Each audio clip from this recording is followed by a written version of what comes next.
दीदी, आप तो फंस गई। सामने वाली पड़ोसन रमा अपने फाटक पर दोनों कुहनियां टिकाए उन्हें देखती हुई कह रही थी। शोभा जा रही थी सामने सड़क पर, थकी हारी, एक हाथ में दवाइयों का पैकेट लिए और साथ ही साथ साड़ी का पल्लू उठाए, दूसरे हाथ में गर्म पानी की बोतल और छाता लिए। इधर 2 दिन से लगातार बारिश हो रही थी। दूसरी पड़ोसन माला ने कहा, बुरी तरह फंसा दिया गया है इन्हें तो। आपके पागल भाई की सेवा करते करते कहीं ये खुद भी बीमार ना पड़ जाएं। वैसे भी मौसम खराब है, घर में लोग बीमार पड़ रहे हैं। तुम ही लोग ने तो फंसाया है मुझे। शोभा के मुरझाए चेहरे पर एक क्षीण सी मुस्कान उभरी और वे पड़ोसिनों के सामने स्थित उस विशाल भुतही हवेली में समा गई। सच में अगर दीदी फंसी थी तो इन्हीं पड़ोसिनों के कारण, वरना जब से वे इस हवेली से निकाली गई थी इसका मुंह तक नहीं देखती थी। यह शोभा दीदी के स्वर्गीय पिता की हवेली थी। ससुराल में बरसों दुर्गति भुगतने के बाद ही वे आ पाई थी पिता के घर आश्रय पाने, यानी इसी हवेली में। कोई 10 बरस पहले तब हवेली में माँ थी, भाई सुजीत था, पुराने नौकर चाकर थे। सुजीत मानसिक रोगी था, दुष्ट और दारूबाज भी। माँ बूढ़ी और बीमार सी। हवेली उजड़ी हुई और वीरान। नौकरों चाकरों की मनमानी थी। उनके आते ही हवेली की हालत संभलने लगी। देखते ही देखते जीवित हो उठी हवेली, बिल्कुल उनके स्वर्गीय पिता के दिनों की तरह। शोभा की बहनें आसपास के शहरों में ही ब्याही गई थी। जब भी मायके आती तो प्रशंसा करते न थकती। बहनों के पति आते, बच्चे आते, ससुराली रिश्तेदार आते, हवेली गुलजार हो जाती। शोभा का मन खुशी से भर आता। ये सब है मेरे अपने। जीवन की सांझ अब इन अपनों के बीच गुजारूंगी। दौड़ दौड़ कर उनके खाने पीने का प्रबंध करती, उनके सोने का, उनके मनोरंजन का, उनका खूब सेवा सत्कार करती। लेकिन जब वे इन्हीं अपनों के लिए बाजार से सामान खरीद कर भारी भरकम थैले उठाए हाफती हाफती घर लौटती तो पाती कि माँ को घेरे बैठी रीता और मीरा न जाने क्या खुसुर फुसुर करती। फिर धीरे धीरे शोभा दीदी को एहसास होने लगा कि रीता और मीरा उनके प्रति उपेक्षा तिरस्कार के भाव रखती हैं। माँ का मुंह भी सूजा रहने लगा उनकी घोर सेवा के बावजूद। एक शाम दोनों सपरिवार आई और उन पर चढ़ ही बैठी। तुम तो लगता है माँ के प्राण लेने ही आई हो यहाँ। जब जानती हो कि माँ के प्राण इसी सुजीत में बसे हुए हैं तो हर समय क्यों उसे डांटती रहती हो। डांटना मेरा बस चले तो मैं इसे डंडे से पीटूं। यह पागलों से ज़्यादा बदमाश और दुष्ट है। मेरे सामने खड़े होकर पेशाब करता है। सवेरे उठती हूँ तो देखती हूँ पूरे आंगन में जहाँ तहाँ शौच कर दिया है। रीता ने कहा, करेगा, उसके बाप का घर है, जहाँ मर्जी पेशाब करेगा, जहाँ मर्जी पखाना करेगा। तू उसको मोटी मोटी रोटी बनाकर क्यों देती है? कभी खाया है ऐसी मोटी रोटी? पगला है इसीलिए बेचारे को कुछ भी बनाकर खिला दोगी। शोभा दीदी ने कहा, तुम लोग क्या खुद भी पागल हो गई हो? वे चीख पड़ी थी अपने से उन छोटी बहनों पर। वह माँ से पैसे छीट कर दारू ले आता है, बर्तन बेचकर गांजा चरस पी जाता है, मुझे और माँ को भद्दी भद्दी गालियाँ बकता है। मीरा उलट उसे ही सुनाने लगी कि माँ के पैसे छीनता है, माँ के बर्तन बेचता है, माँ को भद्दी भद्दी गालियाँ देता है, तो माँ तो कभी बुरा नहीं मानती। फिर क्या हम लोगों को नहीं देता गालियाँ? हम लोग कैसे सब सह रहे थे यहाँ? शोभा दीदी बोली, क्यों सहते थे तुम लोग ऐसे दुष्ट हरामखोर को? क्यों नहीं सहेंगे? हमारा सगा भाई है, हमारा खून है, माँ की जान है, माँ इस घर की मालकिन है, इस घर में रहना है तो यह सब सहना पड़ेगा। शोभा दीदी ने चिढ़कर कहा, अरे शर्म करो, यह पड़ोसिनों के सामने अश्लील हरकतें करता है। अब किया तो मैं इसे सीधे पुलिस में दूंगी। रीता और मीरा दीदी पर आरोप लगाते हुए बोली, हाँ, अब आई तुम्हारे मन की बात जुबान पे। बेचारे पागल सुजीत को पुलिस में देकर पागल खाने भिजवाएगी, बीमार माँ का अकेले में टिटुआ दबा देगी और फिर पूरी हवेली पर कब्जा करेगी। यह सब सुनकर शोभा दीदी का दिमाग एकदम सुन्न पड़ गया। पूरा परिवार हाव हाव करता उन पर चढ़ गया। उनके पति, उनकी संतान और साथ में माँ भी। आरोपों की बौछार होने लगी। दूसरी तरफ वे अकेली। उन्हें लगने लगा जैसे सचमुच में उन्होंने कोई जघन्य पाप कर डाला। वे भागी वहां से। दूर प्रदेश में रहने वाले बड़े भाई से फोन में रो रो कर सब बताया। उसका वही ठंडा जवाब, भाई उस घर में रहना है तो यह सब तो सहना पड़ेगा। मैं बहुमत के खिलाफ नहीं जा सकता। भाई की बात सुनकर वह अवाक रह गई। शोभा को ऐसा लग रहा था कि किसी ने उसकी छाती पर पत्थर रख दिया हो। पत्थर क्या, पहाड़। अपने आप को संभाला। थोड़ी ही दूर में एक झोपड़ी थी, वहीं पनाह मांगी। पड़ोसियों ने सब कुछ देखा था। कुछ एक ने मदद भी की। किसी ने पुराना स्टोव दिया, किसी ने पुराने टूटे फूटे बर्तन, किसी ने सोने के लिए एक पुरानी चटाई, किसी ने पुराने कपड़े। एक बर्बाद भिखारिन सा जीवन, मगर जी गई वे। हफ्ते भर में छोटा मोटा कारोबार भी शुरू कर दिया। मेहनती तो थी ही, देखते देखते कारोबार चल निकला। उनके काम की प्रशंसा होने लगी, उनके स्वभाव की, उनके हिम्मत की भी। सेवा भावी शुरू से ही थी। परिचितों की मुसीबत में जाकर खड़ी होती, मदद करती। धीरे धीरे समाज सेवा से जुड़ी संस्थाएं स्वयं आगे बढ़कर उन्हें अपने से जोड़ने लगी। धीरे धीरे उनकी पहचान बढ़ने लगी। परिवार से निकाली गई पर पूरा शहर उनका अपना हो गया। कि एक दिन पड़ोसी ने चिंतित सी आकर कहने लगी, शोभा दीदी चाहिए ना, एक बार अपने पागल भाई सुजीत को देख लीजिए, बहुत चिल्ला रहा है। हम लोग तो रात भर सो ही नहीं पाए हैं। वे अवाक रह गईं। माँ नहीं है क्या वहाँ? रीना और मीरा नहीं आती अब? कोई नहीं आता दीदी। कुछ दिन पहले आपकी माँ शायद ज़्यादा बीमार थी। शहर से आपकी बहनें आई थी। हवेली में जहाँ तहाँ ताला मारी और गाड़ी में माँ को डालकर छू हो गई। सुजीत के लिए किसी होटल वाले को कह दिया था, मगर लगता है उस होटल वाले को पूरा भुगतान नहीं हुआ है। या क्या? तुम्हारा पगला भाई सुजीत बहुत कलेजा फाड़ फाड़ कर चिल्ला रहा है रात भर से। इतना सुनते ही शोभा फौरन दौड़ी। सुजीत हवेली के भीतर अपने पलंग पर अपने खिचड़ी बाल फैलाए, दाढ़ी बढ़ाए, कब्रिस्तान के मसान सा बैठा था। लप लप करता पेट। बोली, क्या हो गया था तुझे जो क्यों चिल्ला रहा था? सुजीत बोला, भूखा हूँ कई दिनों से। दीदी का कलेजा फट गया। फौरन पलटी। 10 मिनट के भीतर ही खिचड़ी बनाकर ले आई। उसके पलंग के सामने ही ढक से जमीन पर थाली रख दी। ले खा। वह जमीन पर बैठकर थाली टटोलने लगा। भाई की हालत देखकर उसकी आंखों में आंसू आ गए। उसका हाथ पकड़कर थाली पर रखा।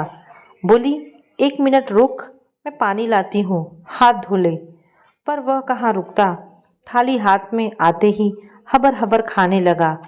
आंसू पोंछकर बोली, तुझे दिखता नहीं बाबू? नहीं। कब से? काफ़ी दिनों से। तब तू भी माँ के साथ क्यों नहीं चला गया? मुझे ले नहीं गए। माँ के पास पैसा है, मेरे पास क्या है? अगर तू खाना नहीं लाती तो मैं भूखा मर जाता। शोभा की आंखों में आंसू उमड़ आए। वह बोली, खिलाऊंगी मैं तुझे, नहीं मरेगा तू भूखों की तरह। शोभा दीदी तब से उसे रोज खाना देने जाने लगी। खाना पानी, चाय नाश्ता, सभी कुछ। सुजीत को अंधेपन, असहायपन और भूख ने एकदम बदल दिया था। हवेली के दरवाजे पर अंधे भिखारी की तरह बैठा रहता, बाट जोहता, दीदी खाना ला रही होंगी। कई बार काम के सिलसिले में उन्हें बाहर जाना होता। लौटती तो गाड़ियां लेट होने की वजह से रात के 12 भी बज जाते। इस समय भी वह घर के दरवाजे पर बाट जोहते मिलता। वे भी अपने साथ जरूर कुछ बंधवा कर लाई होती, समोसा, कचौरियाँ, पूरियाँ, कुछ भी। चुपचाप उसके हाथ में पकड़ा देती। वह हबर हबर खाने लगता। एक दिन तड़के चाय देने गई तो देखा सुजीत मल मूत्र में सना बुखार में तप रहा है। शोभा ने फौरन भाई बहनों को फोन करवाया। बड़े भाई का जवाब आया, मैं इतनी दूर से क्या कर सकता हूँ, अपनी जिम्मेदारियां हैं यहाँ मेरी, तुम पास हो संभालो। बहनों का जवाब आया, मरे हरामजादा, कल मरने से अच्छा है आज ही मर जाए, बहुत पापी है। रीता बोली, बिल्कुल भी लाज नहीं है इसको। इसी का नाम लेकर शोभा दीदी को घर से निकाला था। सिर्फ एक बड़ी बहन के पति को दया आई फौरन आकर अस्पताल में भर्ती करा गए। अब शुरू हुआ अस्पताल का चक्कर। दवाई, इंजेक्शन, भाई का पथ्य, उसके शरीर की सफाई, फिर अपना घर संभालना, काम धंधा देखना। वह थक कर लस्त-पस्त हो जाती। डॉक्टर जब तब तलब करते, इस मरीज का कोई रिश्तेदार नहीं है क्या? वह भागी भागी आती। जरा घर गई थी पानी उबालने डॉक्टर साहब। देखिए, इसे बड़े अस्पताल ले जाइए, दिल्ली, कहीं भी। हमने कागज़ तैयार कर दिया है। शोभा सोच रही थी कि किसके बल पर ले जाए। बड़े अस्पताल, दूसरे शहर, किसी तरह अपनी छोटी सी आमदनी में उसे खिला पिला रही थी। अब बड़े अस्पताल का भारी भरकम खर्च, फिर वह अकेली। अड़ोसी पड़ोसी परिचित कहते, आपको सीधा जान फंसा दिया है आपके भाई बहनों ने। आप भी उन्हें फंसाइए, टैक्सी में इसे डालकर ले जाइए और किसी बहन के दरवाजे पर छोड़ आइए। सब पैसे वालियां हैं। वह परेशान हो उठती। इन सलाहों से गत नहीं, दुर्गति बन जाएगी, एक मरणासन जीव की। जैसी वे सब हैं, पूरी क्रूरता से मेरे ही दरवाजे पर फिर पटक जाएंगी। उधर डॉक्टरों ने फरमान सुना दिया, या तो किसी बड़े अस्पताल में ले जाइए या अपने घर। बेड खाली करिए भई। शोभा ने परेशान होकर हवेली में घुसकर सारा घर साफ करवाया, पुतवाया। जिन कमरों में ताला डला था उन्हें छोड़ दिया। बाकी सारा घर, फर्नीचर फिनाइल डालकर धुलवाया। पुराना गंदा बिस्तर फेंक कर नया बिस्तर लगाया। लोगों की मदद से बीमार विक्षिप्त भाई सुजीत को लाकर सुलाया। लकवा का प्रकोप होने के कारण करवट ही न बदल पा रहा था। बिस्तर में पड़े पड़े घाव ही घाव हो गए थे। वह उसके घाव धो पोंछकर पाउडर छिड़क कर धुले कपड़े पहनाती। मलमूत्र की प्रक्रिया पर मरीज का नियंत्रण नहीं रह गया था। कपड़े बार बार गंदे और गीले हो जाते तो हर बार डिटॉल से शरीर पोंछती। रात के सन्नाटे में उस भुतही हवेली में मरणासन विक्षिप्त भाई के पास कुर्सी में बैठे बैठे शोभा का हृदय विदीर्ण होता रहता। डॉक्टर इस मरीज को देखने आना ही नहीं चाहते। आ भी गए तो ठीक से कुछ बताते नहीं। भाई बहन उसका फ़ोन नहीं उठाते। सचमुच कैसे परिवार में पैदा हुई है वह। एक भी सदस्य में इंसानियत नहीं। स्वर्गीय पिता के एक मित्र गए थे रीता और मीरा को समझाने। लौटकर बताया था, तुमको मैं अंधेरे में नहीं रखना चाहता बेटा। तुम्हारी माँ उन लोगों के पास लगभग कैद है। वे सब मुंह जोड़े बैठी व्यूह रचना में लिप्त रहती हैं कि लाखों की इस हवेली को कैसे हथियाया जाए। मुझसे साफ बोली, शोभा दी पागल भाई की सेवा के बहाने उस घर में कब्जा करने घुसी है, मगर हम सब भी उसे मजा चखा देंगे। बड़ा भाई भी हमारी तरफ है। कंगालिन तो है, पैसे पैसे के लिए मरती खपती। और हम लोग को तो आप देख ही रहे हैं। हमें क्या ज़रूरत है पैसे की। हमें तो यही समझ में नहीं आता कि इतना पैसा कहाँ खर्च करें। हम लोग तो हवेली को किसी सेवा कार्य में लगा देना चाहते हैं, मगर वह भुक्कड़ कब्जा करने के लिए चालें चल रही हैं। हम लोग उसे बर्बाद कर देंगे। दंभ में डूबी क्षुद्र मती बहनों की बातों पर ध्यान देने की उसे ज़रूरत ही महसूस नहीं हो रही थी। उसके सामने अंधा अनाथ मरणासन मरीज था जो सिर्फ मुंह भर थोड़ा सा खोल सकता था। वह मुंह में पानी डालती, पानी पी लेता, पत्थर डालती तो खा लेता, दवाई देती तो गुटक लेता। दोनों आंखों की कोरों से आंसुओं की धार बहती रहती। कभी कभी बड़बड़ाने लगता, तू मेरी इतनी सेवा क्यों कर रही है दीदी? देखना, मेरे मरने की देर है। ये सब तुझे निकाल भगाएंगे। मैं जानता हूँ ये सब तुझसे शुरू से ही जलते रहे हैं। तेरी हिम्मत तोड़कर तुझे दर दर की भिखारी बना अपने आगे गिड़गिड़ाते देखना चाहते हैं सब, क्योंकि तू शुरू से ही इन सब से श्रेष्ठ थी। मैं इतना पागल नहीं हूँ, सब समझता हूँ। जाने क्यों घरघराती सी आवाज़ में वह यही सब बड़बड़ाता। उस दिन भी वह अपनी टूटी जर्जर आवाज़ में रह रहकर ऐसा ही कुछ बड़बड़ा रहा था कि आवाज़ बंद हो गई। गर्दन एक तरफ लुढ़क गई। वह पास ही बैठी फलों का रस निकाल रही थी। सकते में आ गई। उसके मुंह के पास चिल्लाने लगी, क्या हो गया बाबू? तू बोलता क्यों नहीं?